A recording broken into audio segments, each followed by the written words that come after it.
the rolling walker, I can do a 3-point gait pattern, which would be for someone who's non-weight bearing, or I could do a 3-point modified gait pattern, and that would be someone who's allowed to put weight on their limb. So I want to think about the device and how it's going to move as one.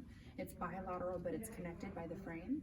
And then I would have my involved limb, whether it's going to advance forward in a non-weight bearing status, or maybe a potentially weight bearing as tolerated, toe touch weight bearing, or a partial weight bearing status, and then the uninvolved limb. So device, advance the involved limb at whatever weight bearing status it is, and then go into the uninvolved limb. Now remember, if I'm having a non-weight bearing status, that's a 3-point gait pattern. If I'm putting any weight at all through that limb, that's going to be a 3-point modified. While I have this walker, looking at how the walker fits me, I know this walker is fit properly because its posterior leg is going to be at my midfoot. Standing up tall, I'm able to have my landmarks of my greater trochanter, my ulnar styloid process, and then when I have my arms on the device, I have about a 15 to 20 degree elbow bend. And so it gives me for that nice length tension as I'm propelling the device.